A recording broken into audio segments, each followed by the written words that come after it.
Halo, selamat pagi Sobat iNews dan pendengar Trijaya dimanapun Anda berada. Apa kabarnya? Semoga sehat dan berbahagia. Kita jumpa kembali di Morning News, inspirasi pagi untuk memulai hari di edisi Senin 24 Maret 2025.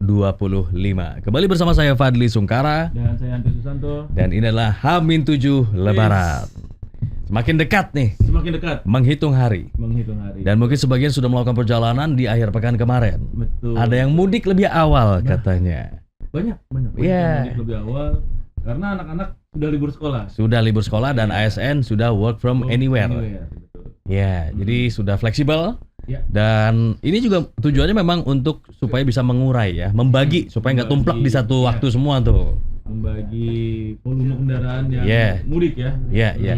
Tapi kalau dipantau dari kemarin sampai malam, itu belum ada peningkatan volume kendaraan yang cukup signifikan atau drastis ya di tol Jakarta Cikampek. Itu jadi lajunya masih normal, lancar ya. Iya, kita ini kemarin pulang kayaknya nih ke Indramayu nih. Bapak kan yang test drive kemarin. Oh iya. Iya. Kayaknya syahdu banget deh tuh. Waduh, Pak. Pegel ternyata. Pegel ya. Nggak kirain pas lihat saya postingannya, lihat postingannya, kayaknya besok nggak siaran nih. Oh, siaran. Ada ya? Ada dong. Bapak lewat mana, Pak? Lewat pintu ajaib kayaknya. Lewat ini ruas tol Jawa. Oh iya. Dan memang persiapan udah mulai dilakukan tuh. Termasuk di rest area terutama. Sudah bebenah berarti. Bebenah, betul. Banyak petugas ada yang posko-posko perbaikan, posko-posko kesehatan. Remedial. Bukan. Perbaikan. Bukan. Nggak lulus dong kalau itu. Perbaikan jalan gitu-gitu tuh. Banyak tuh kemarin tuh bener. sepanjang tol. Perbaikan kok baru, bukannya harusnya dari jauh-jauh hari. Makanya tuh harusnya kan dari 3 bulan sebelum gitu. Jadi yang rawan kemarin kan sempat nyobain yang coba jalan siang deh berangkatnya gitu. Siang aman sih. Pas pulang malam nih, coba di jalan malam deh gitu. Nah, itu gelap tuh sepanjang tol Cipali, Palikanci sampai Cikampek. Karena minim penerangan. Minim penerangan dan minim kendaraan yang lewat. Wah, ini pengelola tol nih. Boleh kami siap menerima vendor, jadi vendor ya untuk penyediaan ini PJU-nya gitu. Ada ya bisnisnya ya. Barangkali butuh vendor betul. Untuk penyediaan PJU, kami siap betul. Hubungi nomor di bawah ini. Hubungi Om Fadli ya. Siap Om ya, kita partneran lah berdua. Boleh Om. Tinggal ke Kenari Pak. Banyak PJU situ. Lampu tembak ya. Iya, betul. Soalnya kalau misalnya nggak ada lampu, kita nggak bisa ngelihat Om. Termasuk kita nggak bisa lihat latihan timnas Bahrain. Nah, gitu. Walaupun ada lampu, tetap nggak kelihatan Om. Karena ditutup kain hitam. Biar apa? Nah, itu kayak ini ya dapur hajatan ya. Dapur hajatan kan gitu ya? Bukan. Ditutup kain hitam. Kayak pohon Pak. Terus mau dikasih sesajen. Kalau ada tuh pohon. Iya, harus dilingkerin dulu. Iya. Harus dilingkerin dulu pakai kain. Iya. Jadi tempat latihan Bahrain ditutup kain hitam dan dijaga polisi. Ini kayak ini Pak, emang kayak dapur hajatan. Dapur hajatan juga gitu, ditutup kain. Yang sunatan siapa Pak? ada yang sunatan kayaknya. Biar nggak kelihatan kehebohannya Pak. Iya kan. Biar nggak kelihatan kalau yang nyuci piring sambil yang masak tuh sambil icip-icip Pak. Betul. Tapi katanya ini nggak semua bulan puasa. Nggak semua pemain Bahrain latihan tuh. Kenapa? Waduh, nggak tahu taktik dan strateginya katanya dibagi tuh. Ada yang latihan di lapangan, ada yang latihan di dalam ruangan. Itu kayak pegawai pabrik sip-sipan. Iya, bener ya. Supaya kalaupun bocor gitu pakai drone mungkin ya. Bocorannya kali ya. Kan nggak boleh menerbangkan drone. Iya. Jadi ngintipnya dari mana dong? JPO. Takut banget sih diintip. Emang ada apa aja sih? Jadi setengah taktiknya. Iya, biasa gitu aja sih, latihan mah latihan aja. Makanya. Beda sama Indonesia ya. Indonesia bebas-bebas aja ya, terbuka ya. Tapi tetap kemarin ada yang menerobos juga, maksa. Oh iya. Nah, pada penasaran juga, pada pengen langsung ketemu sama Bang Patrick kayaknya. Iya. Oke, jadi itu tujuannya karena nggak pengen diintip Tom. Katanya begitu. Kain hitam. Supaya tidak ketahuan taktik yang akan mereka terapkan saat melawan Indonesia besok ya. Iya. Besok. Jam 9 malam katanya. Jam 20.45. Iya, jam 9 malam benar. Emang itu ada tarawih katanya. Emang rencananya. Memang benar itu ngaruh. Iya. Supaya penontonnya banyak, supaya sholat tarawihnya khusyuk. Jadi fokus tarawih dulu. Iya. Gitu, nggak usah khawatir ketinggalan kick off gitu. Kali pemain Bahrain juga katanya mau tarawih juga. Oh iya benar ya. Benar. Iya benar. Di GBK mungkin ya. Iya, ada lah di situ. Di Albina. Di Albina, sekalian akad ya. Sekalian akad bener di situ tuh. Repot banget ya. Jadi, beres terawih langsung buru-buru pakai sepatu, pakai kaos kaki, ganti baju gitu. Di ruang ganti mungkin. Oh, di ruang ganti. Sejadah atau karpet gitu ya. Kan sepatunya enak tuh, Om. Ditaruhnya di teras masjid tuh sepatu bolanya tuh. Kita ambilin ya. Iya. Bye.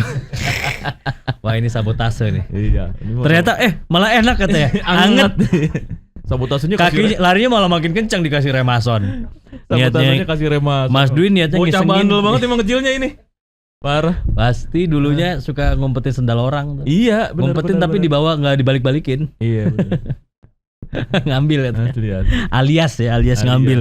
Oke, jadi dari 26 pemain yang dibawa ke Jakarta, hanya 14 pemain yang hadir. Iya. Sementara sisanya berlatih terpisah di hotel. Menariknya pagar di sekeliling arena latihan Bahrain ditutup kain hitam. Pelatih Bahrain, Dragan Talajic, tidak ingin taktiknya diintip oleh publik tuan rumah. Selain itu arena latihan di sana juga dijaga ketat polisi. Iya. Takutan banget ya Pak. Asli. Bukan hanya pemainnya, penontonnya juga pada ketakutan, nggak mau datang. 3.000 tiket udah disediakan. Iya. Nggak ada yang datang tuh. Iya, nggak ada yang beli. Jadi ya udah buat orang kita aja. Berarti kurang berani ya supporternya ya. Orang Indonesia ramah loh. Indonesia tuh pelayanannya paling top tier, paling mantep untuk dibandingkan negara-negara lainnya. Iya. Kita ngasih bis tuh yang bagus, premium. Stikernya niat banget. Iya. Jadi prepare-nya tuh luar biasa. Waktu lawan Arab Saudi kita menjamu Arab Saudi AFC Qualifiers FIFA World Cup 2026. Di depannya Arab Saudi. Iya. Keren kita Pak di Australia dikasih bus lampunya mati. Tulisannya apa tuh? Nama perusahaan yang nggak ada Indonesianya. Parah ya. Emang kita doang yang pelayanannya optimal tuh, luar biasa pelayanan premium Pak. Bintang 5. Wih, top. Buktinya itu lapangan pakai kain hitam. Lapangan mana yang ada kain hitamnya?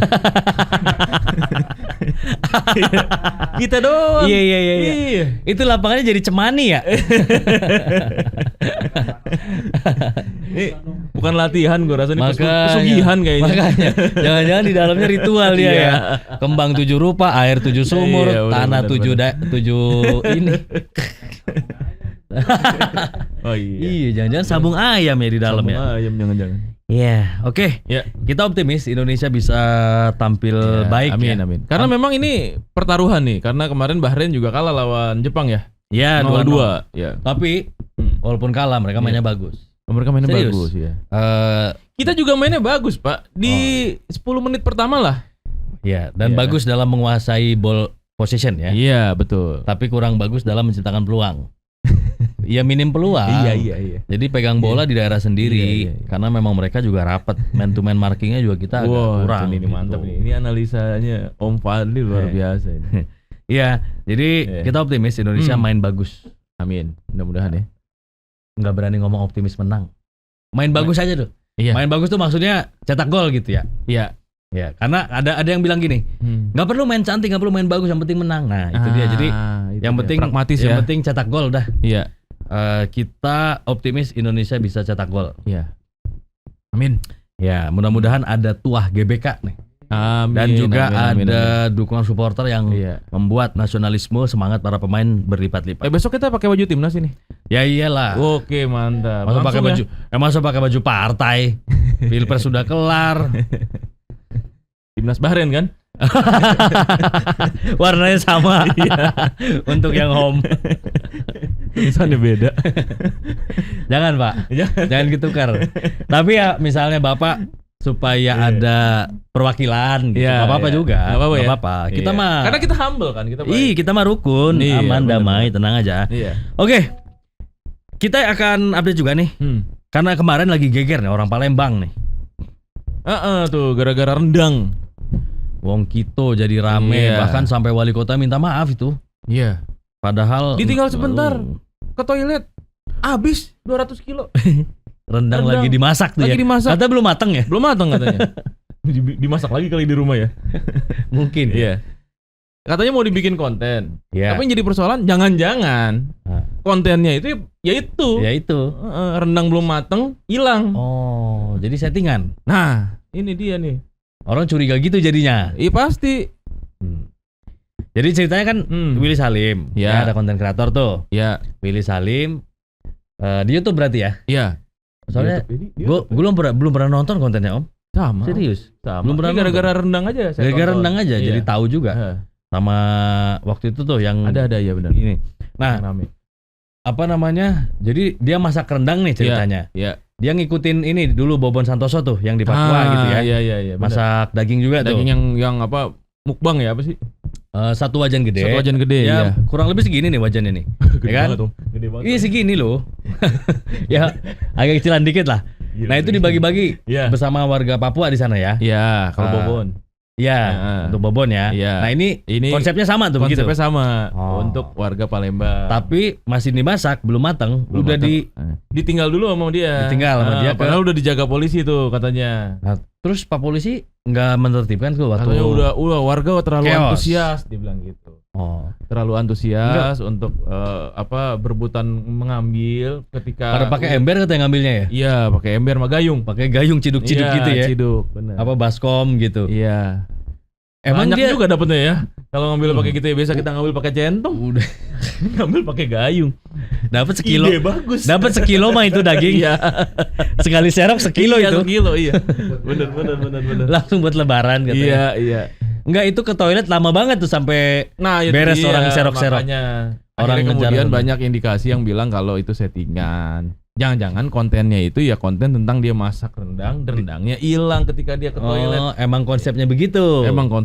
Jangan-jangan ini gitu. Iya, cuman kan masalahnya di luar sana orang jadi heboh. Betul. Membanding-bandingkan. Iya. Lihat kok nih nggak orang tertib. Iya, orang Papua tertib sampai baris. Iya. Ini kok merasa gerusu, barbar banget gitu. Udah pada ngambil-ngambil kan jadi jelek citranya. Iya, warga Palembang terutama. Iya, wali kotanya sampai minta maaf loh. Ya ini akhirnya ini juga minta maaf ini. Iya si Bobonnya maaf Mas Bobon ya. Ini jadi Willy Salim juga minta maaf. Minta maaf gitu. Oh ini Willy Salim ya. Satu ekor sapi itu masak rendang. Iya. Terus ditinggal sama dia. Kok nggak sama Willy Dozan ya? Wah bukan Pak. Oh, beda ya. Ini Willy Wonka kali. Oh. Bukan juga. Iya. Oh kan wajahnya lihat Iya gede segini wajahnya. Pak. Iya. Kurang lebih lah segini sama nih. Ya udah mana rendangnya? Gila ini 200 kilo. 200 kilo dan udah dijaga petugas keamanan. Maksudnya secara logika sih sebenarnya nggak mungkin habis dan tiba-tiba gerasa-gerusuk ya. Iya, gitu. Kecuali memang itu disengaja ya. Iya, betul. Ayo ambil gitu. Kayaknya habisin. Iya, gitu. Orang seenggak tertibnya orang ngantri gitu. Kayaknya bakal kayak gitu juga ya. Cuma nggak tahu juga sih kalau memang ada provokator gitu. Mungkin. Tapi banyak netizen yang bilang kalau misalnya memang ya inilah kontennya dia tuh itu. Begitu. Iya, kontennya itu bukan membagi-bagikan rendang, tapi rendang habis sebelum mateng. Karena kalau happy ending ya biasa-biasa aja gitu. Biasa-biasa aja. Alurnya udah ketebak gitu ya. Iya, ini kan masak nih. Plot twist. Masak, ngantri, terus dibagi. Itu kan udah biasa tuh. Standar tuh. Yang tadi Om Fadli bilang kan, Mas Bobon kan udah pernah tuh bikin begitu. Jadi kayak biasa aja gitu aja. Nah, ini membelokkan alur gitu ya. Iya, plot twist. Katanya begitu. Oh. Netizen nih ya. Netizen loh ya, bukan saya loh. Bapak pakai sosmed enggak? Pakai. Bapak netizen berarti. Oh iya. Tapi saya nggak ngomong apa-apa tuh, saya cuma baca doang. Kan itu terbagi, netizen ada netizen aktif. Tapi masuk akal, iya kan? Ada tuh komen-komen di IG-nya dia yang bilang gitu. Ya itu kontennya. Oh gitu. Iyalah, berarti masuk akal ya. Masuk akal. Kalau masuk tentara bangun pagi kita Pak, push up, lari, sit up, baris.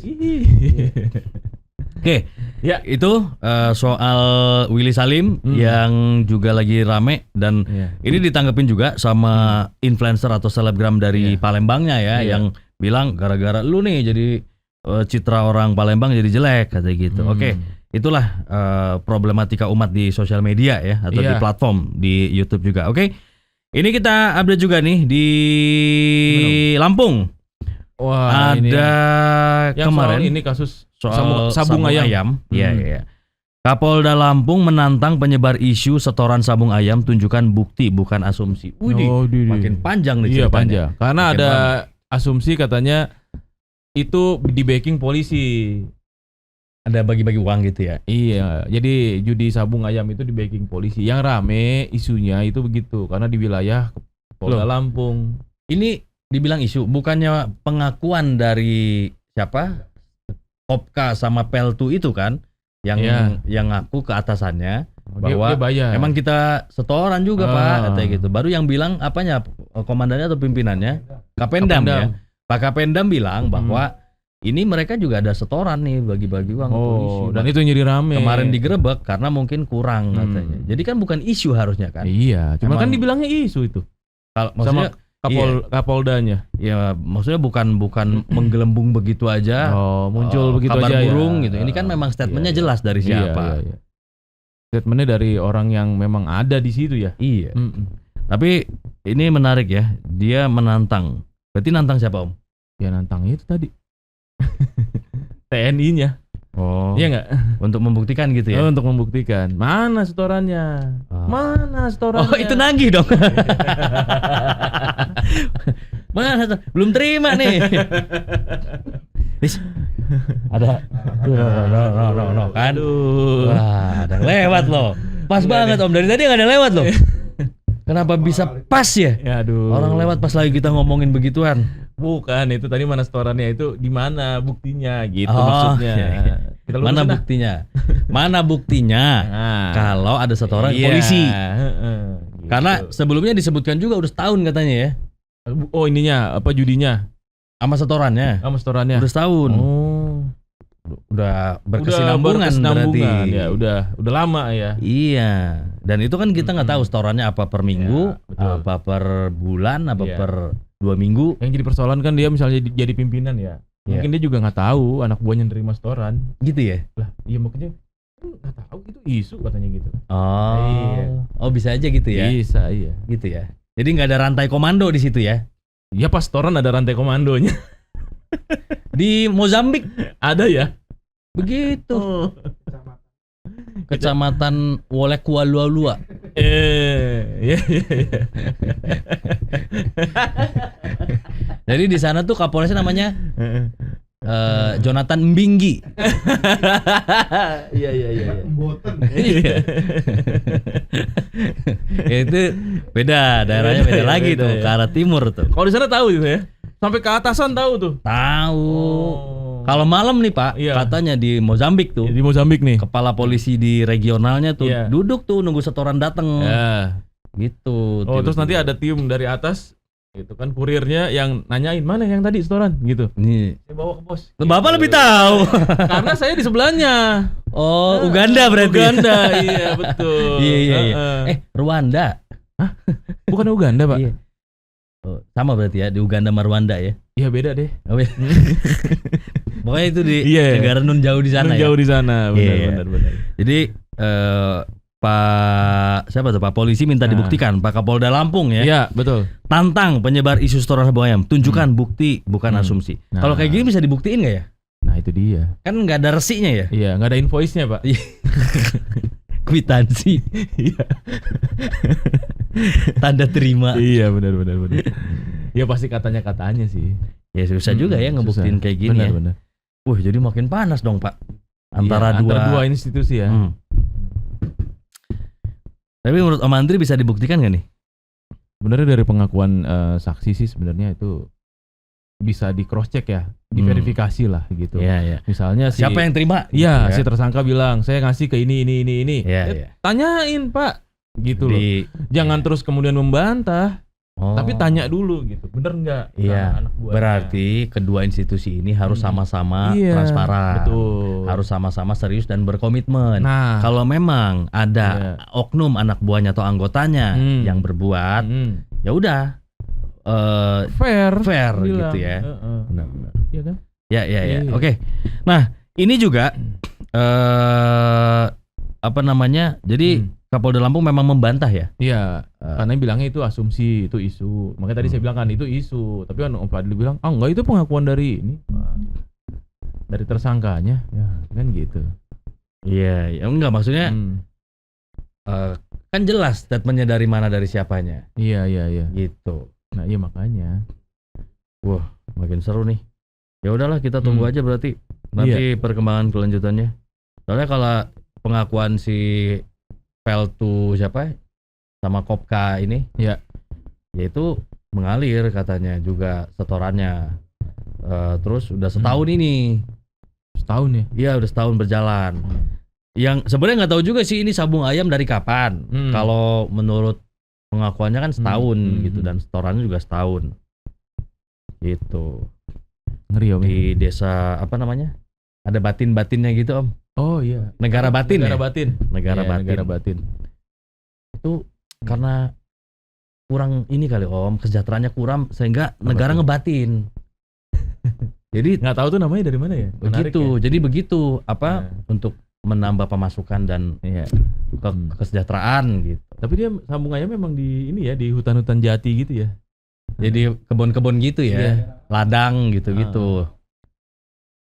Jauh dari permukiman ya. Oh. Sepi berarti. Iya. Serius 2 jam perjalanan? 2 jam perjalanan dari keramaian penduduk gitu. Oh alah. Gila juga ya. Iya. Niat gitu. Iya, niat ya. Di tempat yang terselubung gitu ya. Tapi di tempat yang terselubung memang selalu ada yang kayak gitu ya Om ya. Kemarin Om kirim Nggak itu tahu juga saya. itu. Nggak tahu saya. Itu apa? Yang kemarin Om kirim. Apa tuh? Ladang apa tuh? Oh iya, ladang ganja. Iya. Ladang ganja ya. Iya. Di TNBTS Bromo. Iya. Sepetak gitu ya. Orang berapa hektar katanya? Ya, tapi dibikinnya sepetak-sepetak. Om. Iya. Ngumpet-ngumpet gitu ya. Nyelip-nyelip gitu. Iya, terpencar gitu. Itu ada hubungannya nggak dengan larangan drone di sana? Nah, itu nggak tahu tuh. Nanti kita tanya sama Om Kurnia ya. Iya, soalnya kan katanya nggak boleh menerbangkan drone. Iya. Terus akhirnya ketika ada pengungkapan ini, orang ternyata kita nggak boleh nerbangin drone karena ada ini. Walaupun dibantah. Ada perkebunan nih gitu ya. Iya. Daun singkong nih. Iya. Daun singkong. Yang kalau udah kering terus dibakar, sekampung bisa ramah. Jadi slow. Iya. Humble banget kampung ini. Iya, jadi itu apa namanya? Iya. Udah ketahuan dan katanya udah dicabut-cabutin ya? Iya. Setelah ketahuan ya. Apanya Pak? Itu yang ladang. Iya, udah dicabutin dan betul. Makanya orang curiga, pantesan harus bayar. Udah gitu event bayar harus didampingi katanya. Nggak boleh drone. Iya, nggak boleh sendiri. Jadi kayak diarahin gitu. Iya. Sebelah timur arah tenggara ya. Gitu. Timur laut. 106 bujur timur. Oke, kita update dulu pantauan lalu lintas pada pagi hari ini. Dengan siapa dari Krapyak, Jawa Tengah. Wah, Krapyak. Ini pintu tol ini Semarang nih. Iya.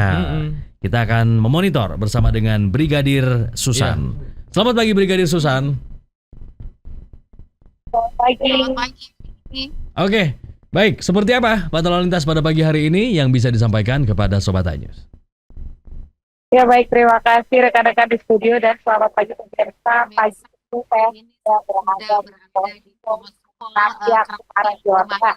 Kondisi lalu lintas di tempat saya melaporkan H-7 menjelang Hari Raya Idul Fitri 1446 Hijriah. Pada pagi hari ini pantauan kami di lapangan memang kondisi lalu lintas pada pagi hari ini memang sudah mulai mengalami peningkatan volume kendaraan, namun tidak terlalu signifikan di daerah tempat saya melaporkan dari arah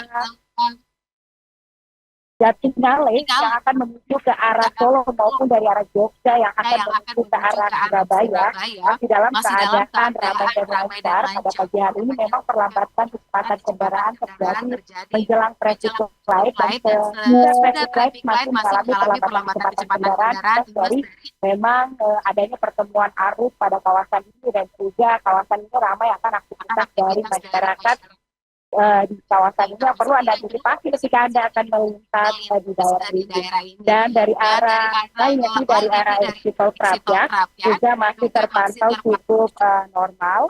Dan selanjutnya bisa kita saksikan juga bahwa akses menuju gerbang Tol Krapyak pada pagi hari ini yang akan menuju ke arah Batang, Pemalang maupun Jakarta juga masih terpantau cukup normal dengan kecepatan berkisar 40 hingga 55 km per jam yang melintas pada kawasan ini. Dan perlu kami himbau juga bagi Anda yang terdampak kawasan ini, karena kepantauan kami di lapangan masih banyak kami temukan kendaraan-kendaraan pribadi yang memarkirkan kendaraan di bahu jalan menjelang gerbang tol Rakyat. Untuk itu kami mengimbau para pemudik untuk tidak berhenti di bahu jalan karena akan berimbas kepada para pemudik lainnya. Perlu diantisipasi. Dan perlu kami informasikan juga bagi Anda pemirsa berkaitan dengan kebijakan pembatasan operasional untuk kendaraan yang dimulai sejak hari ini tanggal 24 Maret hingga 8 April mendatang. Kendaraan tidak boleh melintas kecuali muatan motor, hantaran kertas, hantaran buah, BBM dan kendaraan. Untuk itu, bagi Anda para pengemudi yang akan melintas jalur arteri. Dan kemudian kami juga bagi para pemudik pastikan kembali saldo uang elektronik Anda apakah sebelum memulai perjalanan Anda. Dan pemirsa berdasarkan data Kekuatan Polri yang kecelakaan di seluruh Indonesia 24 jam terjadi 59 kasus laka lantas dengan usia 6 meninggal dunia, 15 luka berat dan 76 luka ringan. Dan dari 59 kasus laka lantas tersebut 100% terjadi di jalan tol. Dan faktor penyebab laka lantas diantaranya karena pengendara gagal mengendali sehingga terjadinya kecelakaan dan sebanyak 22% korban merupakan pelajar atau mahasiswa. Untuk itu kami mengimbau bagi Anda para pengguna jalan selalu patuhi rambu-rambu lalu lintas di mana Anda berada untuk mudik aman dan keluarga nyaman.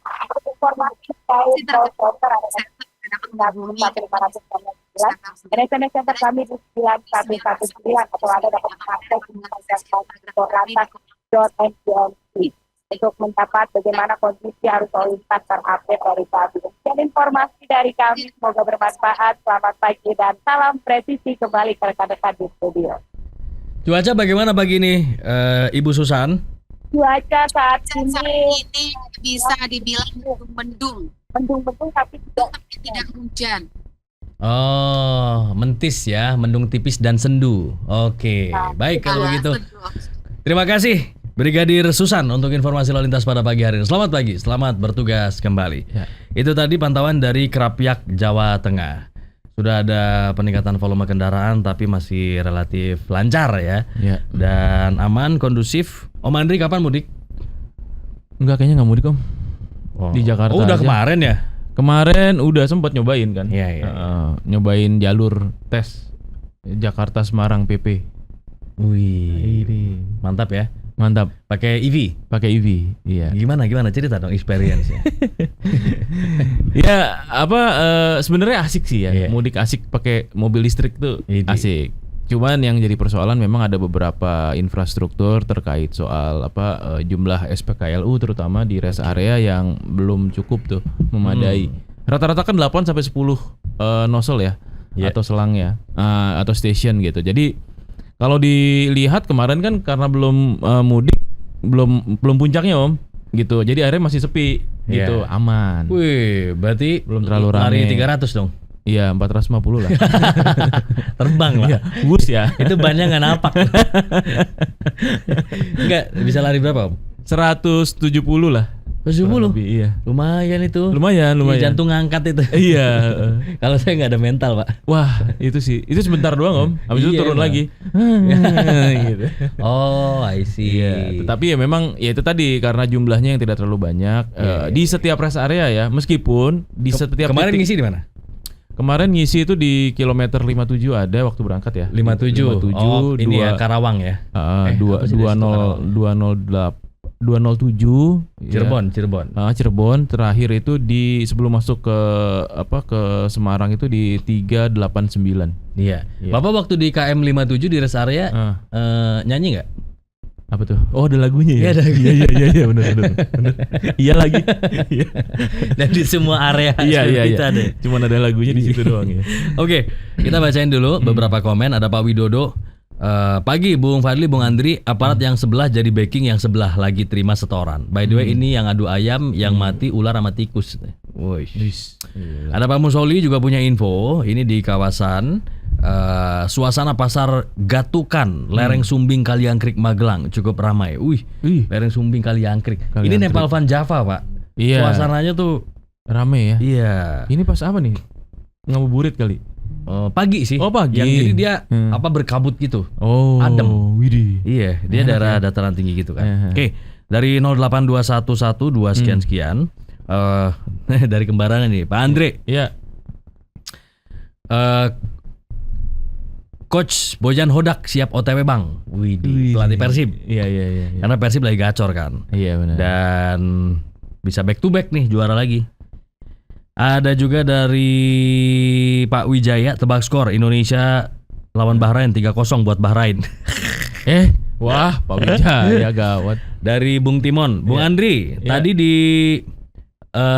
radio diinfokan mudik lebih sepi berkurang karena krisis. Karena tadi kita ngobrol juga sama Kemenhub ya. Iya. Jadi tahun ini diprediksi turun dibandingkan dengan tahun lalu. Iya. Om bisa perkirakan nggak yang mudik berapa persennya penduduk Indonesia? Buset, berat juga ya, kayak data sensus penduduk. 51%. Oh iya. Penduduk Indonesia mudik, Pak. Sekitar normalnya atau ininya? Besok nih 100 sekian juta. Oke. 140 juta. Itu menurun dari jumlah yang tahun lalu. Menurun. Tadinya 140, ini sekitar 110-an. Oh. Ya. Oke, kita break dulu ya. Habis ini kita akan ngobrol-ngobrol sama dengan God Bless. Karunia Ilahi atau God Bless. Tetap bersama kami di Morning News.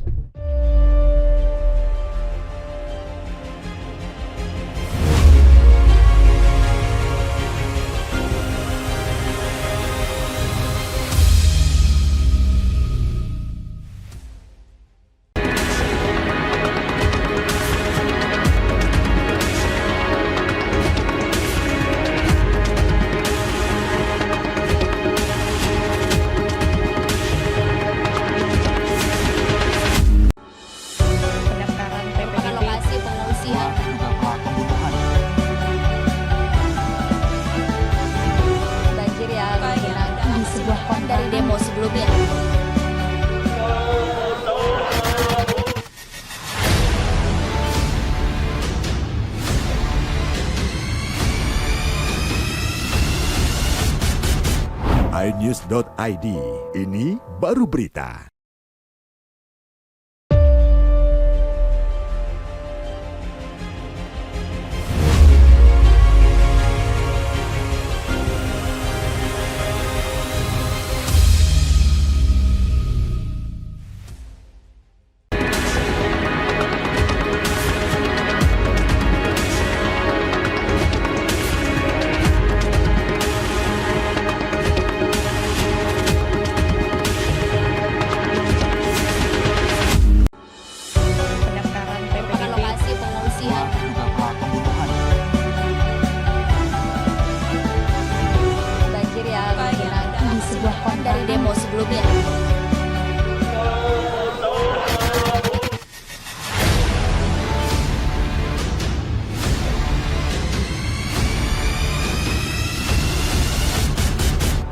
iNews.id, ini baru berita.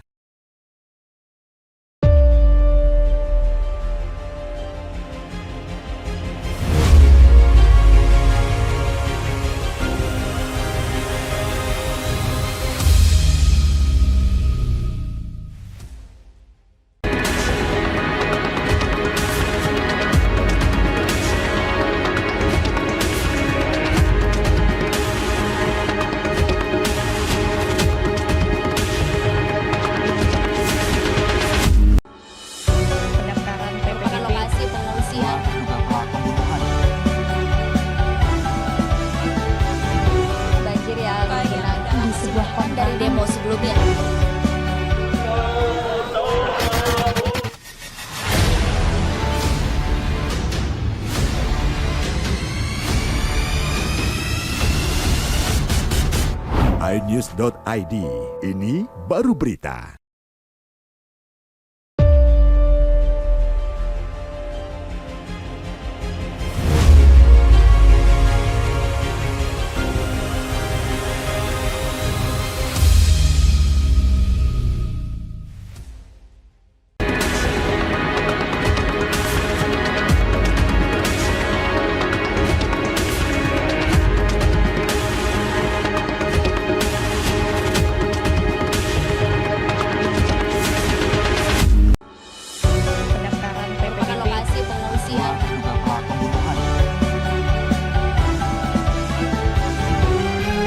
Terima kasih yang masih bersama kami di Morning News dan sekarang kita langsung ngobrol-ngobrol ya bersama God Bless. Wih, Karunia Ilahi. Karunia Ilahi. Lama-lama jadi populer juga panggilan gue nih, berubah nih. Ya harus berubah. Gara-gara lu dari sama dia berdua nih. Langsung dipatenkan sama Om Andri. Iya, benar-benar. Iya, sehat Om. Alhamdulillah. Luar biasa. Ustaz Solmed kopinya dicopot nih. Belum dicuci, Pak. Mirip ya. Buat lebaran kita cuci. Mirip ya, benar-benar ya. Mirip ya. Mudik Om. Kayaknya belum tahu nih. Iya. Jangan tanya mudik lagi. Kan katanya mudik sekarang lagi krisis nih, turun. Iya. Bapak kan mudiknya ke Rawa Belong. Gak usah nunggu lebaran sebenarnya. Lah iya. Tiap hari mudik ya. Tiap hari Jauh, mudik. jalan kaki tuh. Iya. Nah ini kan pas mau lebaran ada yang rame-rame nih. Yaitu timnas Bahrain. Bukan. Ini Pak pertandingan kriket India lawan Bangladesh. Jauh banget. Iya. Sekitar 500.000 orang di Amerika akan dideportasi, Pak. Iya betul. Apa katanya mau lebaran ya? Dia nyesel kayaknya kesini. Mudik. Pulang kayaknya dia. Iya. Oke, Om, ini soal ormas nih. Iya. Karena ormas ini lagi rame ya. Betul. Banyak isunya lah. Iya, tahun itu. Mengemuka nih. Soal apa namanya? Palak-palakan, punglian, terus minta THR lagi, apa namanya, berkedok THR tapi ternyata pungli, gitu. Dan itu mau diamankan oleh pihak kepolisian kan. Nah ini juga ternyata ramai juga nih ormas. Kemarin ribut juga, bentrok. Nah ini ada lagi di Bekasi, ada anggota ormas yang ribut di Dinkes ya. Iya. Itu gimana Om ceritanya? Ya emang persoalan ini tiap tahun ya. Betul. Itu setiap mau lebaran pasti ada. Pasti ada. Nah, kalau kita bicara ormas tapi kita mestinya ngelihat dua sisi ya. Kalau ormas itu kan ada organisasinya, lembaganya, ada orangnya. Nah, dalam konteks ini kan orang, pelaku. Oknum. Betul. Kalau organisasi itu kalau kita merujuk pada undang-undang tentang ormas ya, kalau nggak salah itu bisa dikoreksi, itu pasal undang-undang nomor 13 2017 ya. Itu sebenarnya tujuan fungsinya mulia itu. Iya. Nah, mereka itu untuk pemberdayaan masyarakat, menjaga norma nilai dan segala macam. Tapi memang dalam realisasinya itu orang-orangnya ini. Nah, di sini kuncinya adalah ya pembenahan dari internal mereka. Iya. Tapi sebenarnya kalau untuk masalah THR itu nggak wajib sebenarnya Pak ya. Karena ormas memang nggak ada kaitannya dengan minta THR dengan mungkin perusahaan di sekitar area mereka.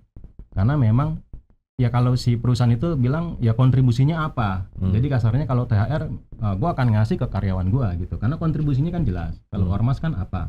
Tapi memang di satu sisi perusahaan ini benar.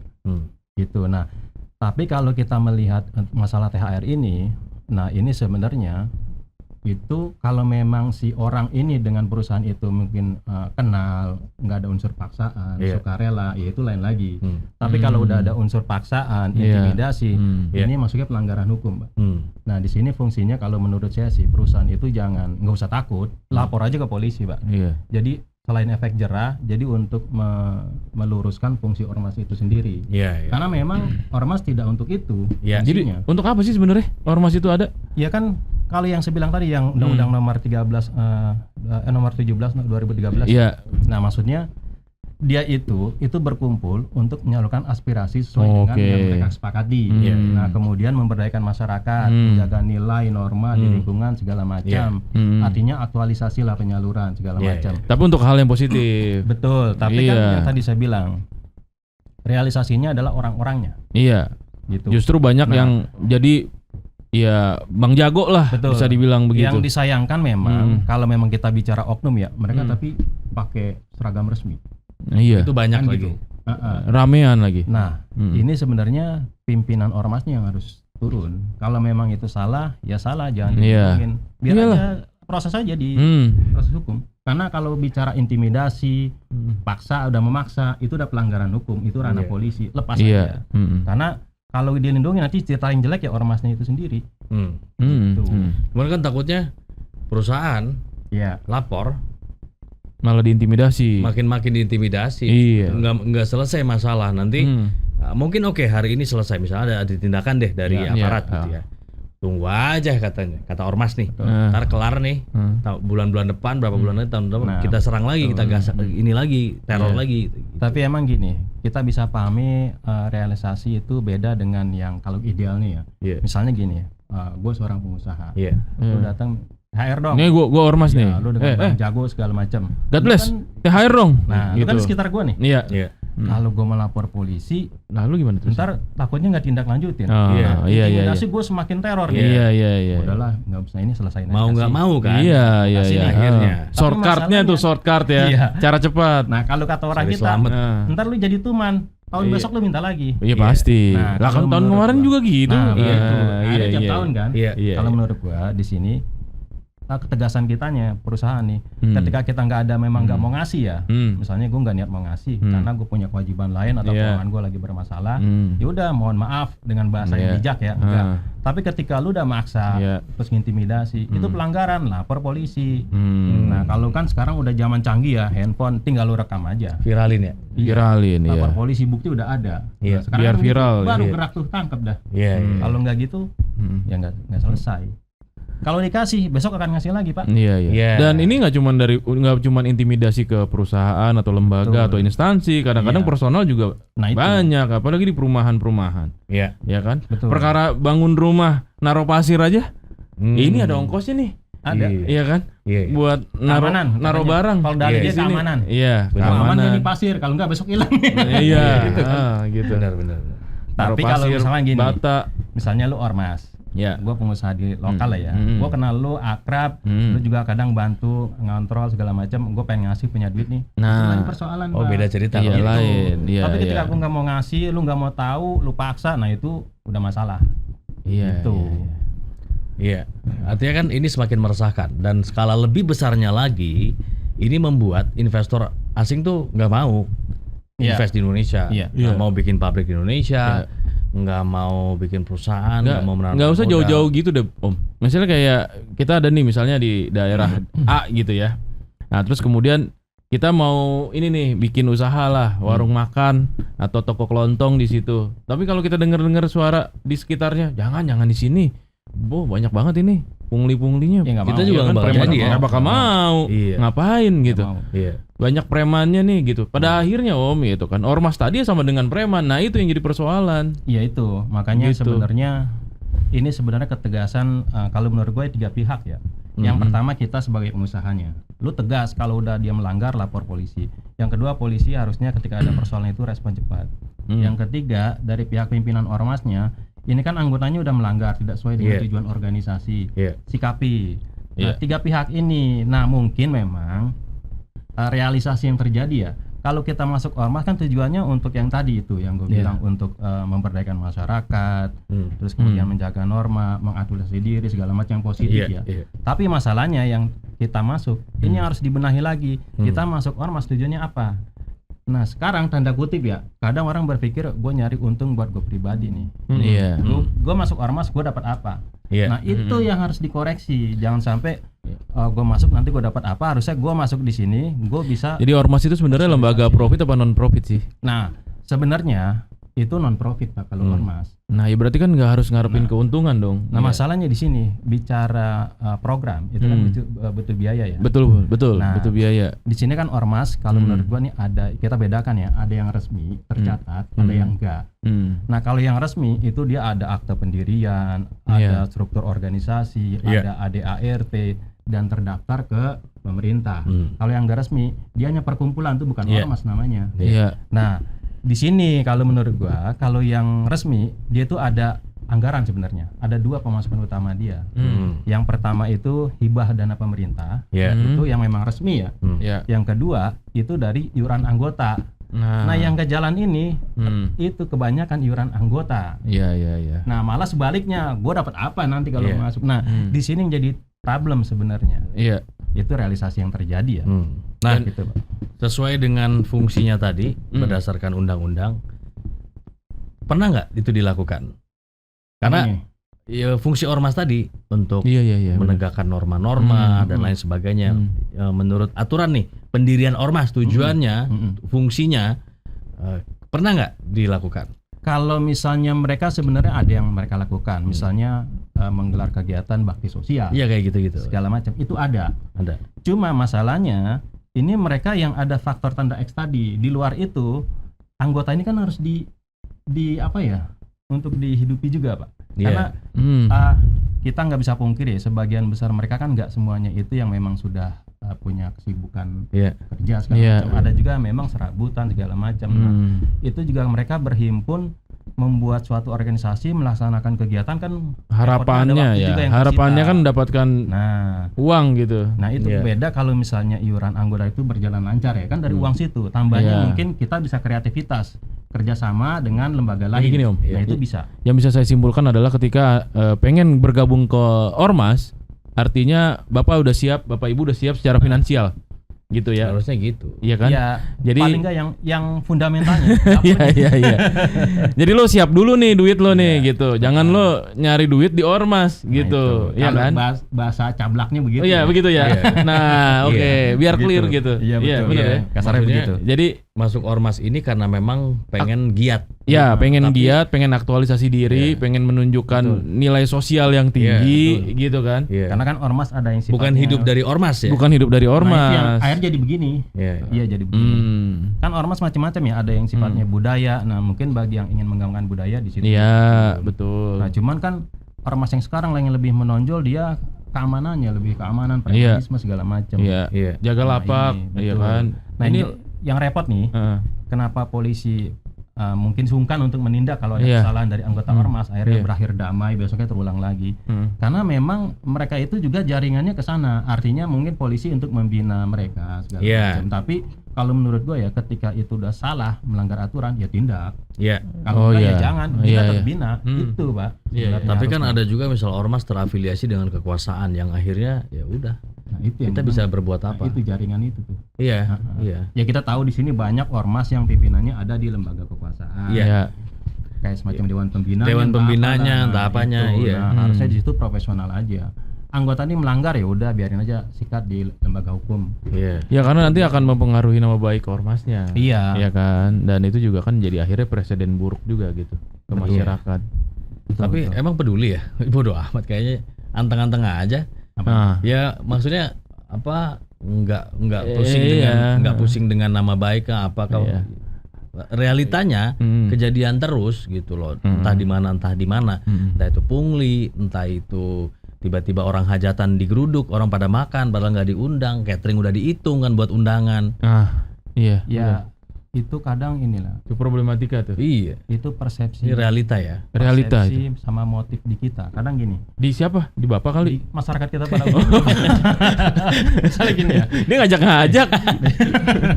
Gini, gua WA dulu gitu ya kalau ngajak ya. Intro dulu gitu. Sini ya. Gua pengen gabung karena merasa gua ntar jadi aman nih.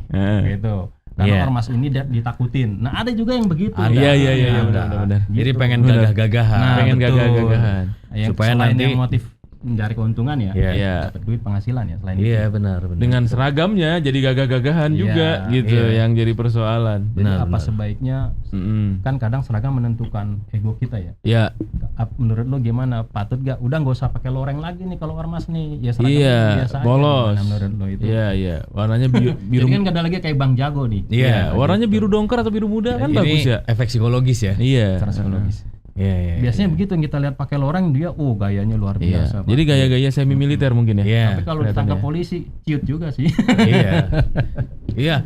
Kayak berapa waktu yang lalu di Taman Literasi kalau nggak salah ya. Di Blok M nih. Blok M. Mau ngonten ceritanya. Anak-anak muda. Tiba-tiba disamperin orang. Nggak boleh, dilarang lah sama. Harus izin dulu sama kita. Kita ormas ini bla bla bla segala macam. Padahal apa wewenangnya gitu loh. Ini kan lahan punya negara, pemerintah daerah. Ruang publik itu, Pak. Gitu. Kenapa begitu kayak yang punya wilayah gitu loh. Ini kan jadi meresahkan, membuat situasi menjadi tidak kondusif. Setelah diklarifikasi bla bla bla akhirnya diamankan, minta maaf juga tuh akhirnya kan. Oknum anggota ormas itu. Jadi kayak harus begitu dulu gitu sampai akhirnya minta maaf. Tapi kan kalau belum kayak gitu ya kayak Abang Jago aja terus gitu loh. Iya benar. Yang punya wilayah intimidasinya itu. Intimidasi. Nah, orang hajatan aja kadang didatangin sama dia. Iya, makanya. Nah, apakah ada ini pelatihan intimidasi mungkin gitu ya? Ada nggak sih? Kok semua tipikalnya sama sih? Ya, ngomongnya kan gitu ya. Ya kan Sama mereka, kan?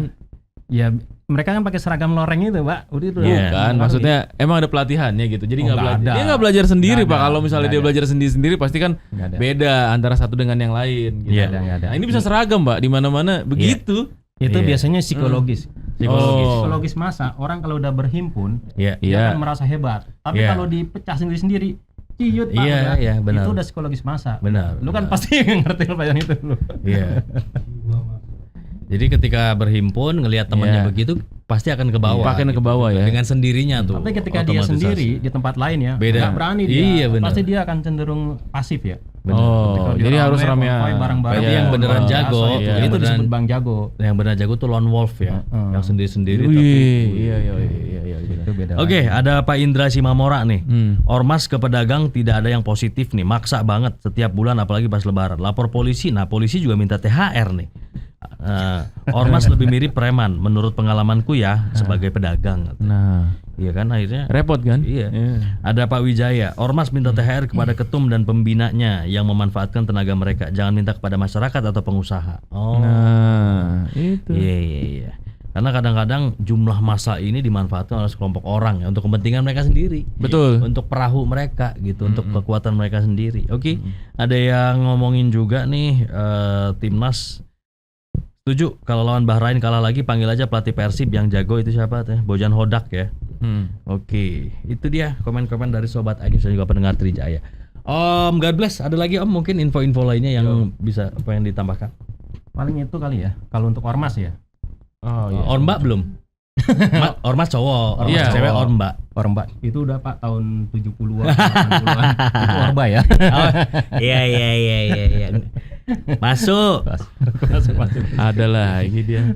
Oke, jadi isunya mungkin sekarang juga lagi ramai mau menjelang mudik kali ya. Iya, Iya. tapi emang benar tadi mudik ini kita nggak tahu ya kayaknya turun sih karena kan masalah. Oh ekonomi iya, lagi tadi turun. kita sempat bahas tuh ya. Iya, itu lagi turun. Penurunan jumlah mudik. Apalagi kemarin banyak bencana banjir ya. Mereka Ya. banyak yang habis hartanya. Ya. Akhirnya mereka lebih fokus. Sebenarnya kan dengan lebih juga ke badai ekonomi Iya, juga iya. terjadi ya di awal tahun ini ya. Iya. faktor Banyak ekonomi banyak kita PHK sama terus bencana alam kan. iya, banyak Iya. PHK dan segala Iya, macamnya iya. ngaruh Benar. juga ternyata. Oke, tapi mudah-mudahan semuanya aman terkendali ya. Amin. terlewati lah masa-masa itu ya. Iya. Dan kita juga menjalankan puasa dengan khusyuk ya. Betul. Sampai hari kemenangan nanti di hari lebaran. Oke. Amin. Om God bless, thank you ya. Oke, sama-sama. Thank you Om. Salam ya. Kur, thank you Om. Oke, baik kalau begitu. Sobat News, sampai di sini kebersamaan kita di Morning News edisi hari ini. Besok kami akan hadir kembali dengan isu-isu dan juga informasi lain yang Yes. juga tidak kalah hangat dan menarik tentunya. Saya Fadli Sunggara. Dan saya Andri Susanto. Undur diri mewakili teman-teman yang bertugas mengucapkan terima kasih atas kebersamaan Anda di pagi hari ini. Selamat pagi. Sampai Sampai jumpa. jumpa.